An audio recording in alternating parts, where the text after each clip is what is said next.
What if I told you that the man who won the very first Nobel Peace Prize was also deliberately erased from the history of his own creation?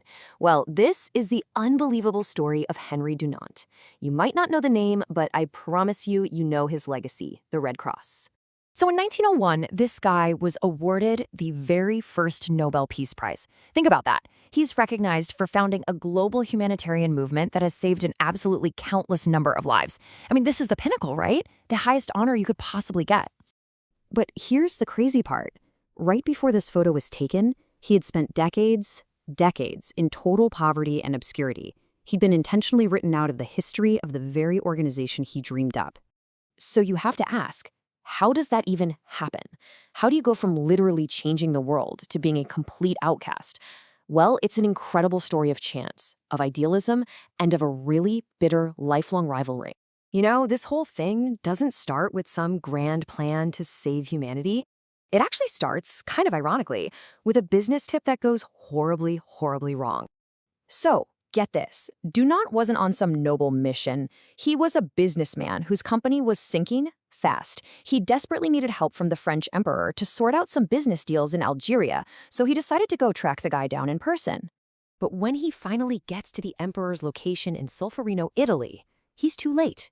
Not for the meeting, but because one of the bloodiest battles of the entire century had just ended. What he walked into was a scene from an absolute nightmare. 40,000. Just let that number sink in for a second. 40,000 men were left wounded, dying, or dead, just scattered across the battlefield. And the thing that just completely shocked Dunant was that there was basically no medical care. Armies just left their wounded to die. So, forgetting all about his business problems, Dunant just springs into action. He rallies the local people, especially the women from a nearby town. They set up these makeshift hospitals and start caring for wounded soldiers from both sides of the fight, French and Austrian. And their guiding principle became this one simple, powerful phrase, tutti fratelli, we are all brothers. That experience at Solferino, it never left him. But instead of just being paralyzed by that trauma, he channeled it into one of the most powerful humanitarian ideas in modern history. What Dunant did next was, frankly, brilliant. He didn't just have a strong reaction, he created a blueprint for the future. After witnessing the horror and organizing that immediate aid, he did the most important thing. He wrote it all down. His book, A Memory of Solferino, wasn't just a memoir, it was a powerful call to action that he sent to leaders all over Europe. And that book is what directly led to forming a committee to turn his vision into a reality. And here they are, the Founding Five. In 1863, this group in Geneva created the International Committee for Relief to the Wounded. Now, I want you to pay close attention to the man on the far left, Gustave Moynier. Remember that name. He's the pragmatist who would soon become Dunant's greatest enemy. The momentum from his idea was just incredible. Only a year later, Dunant's push leads to the very first Geneva Convention. This was revolutionary. It created international law protecting wounded soldiers and medical staff. I mean, think about that. Every single time you see that iconic Red Cross symbol today, its power, its legal protection, it all traces right back to this moment.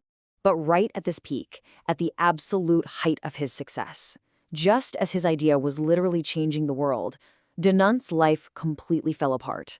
The whole conflict really boiled down to a classic clash of personalities. You had Dunant, the big-picture visionary, the passionate idealist. And then you had Moynier, the cautious lawyer, the pragmatist who thought Dunant's grand ideas were totally unrealistic and would just scare off governments. And this disagreement, it got personal, and it got toxic fast. And if you need a visual for just how bad things got between them, this is it. Even today, at the Red Cross headquarters in Geneva, the busts of the two founders are set up so they are forever looking away from each other. It's a permanent stone-carved symbol of their feud. So, while Dunant was busy trying to save the world, he'd totally neglected his own businesses. In 1867, they collapsed. And in the strict Calvinist Society of Geneva, this was a huge scandal. He was declared bankrupt, condemned by the court, and his social ruin was swift and total. He was forced out of the Red Cross, kicked out of the YMCA he'd also founded, and Moynier, who was now in charge, made absolutely sure no one would help him. Dunant left Geneva in complete disgrace, and he never went back. And so the wilderness years began. The founder of the Red Cross just vanished. He was erased from the official story of the movement that he started. For about 20 years, the man who inspired a global movement lived like a beggar, just drifting between cities. He eventually ended up in a small Swiss village called Haydn, but by 1892 his health was so bad, he had to move into the local nursing home. A forgotten old man. And it really seemed like that was where his story was going to end. But then, in 1895, a chance encounter during a walk changed absolutely everything. A journalist recognized him, wrote an article about their encounter, and that story went viral, 19th century style. It was reprinted in newspapers all across Europe. Suddenly, the world remembered the man who started it all, and a wave of support and donations started pouring in. The founder had been found. And all this renewed public attention led to his ultimate comeback. In 1901, the Nobel Committee awarded him the very first Peace Prize.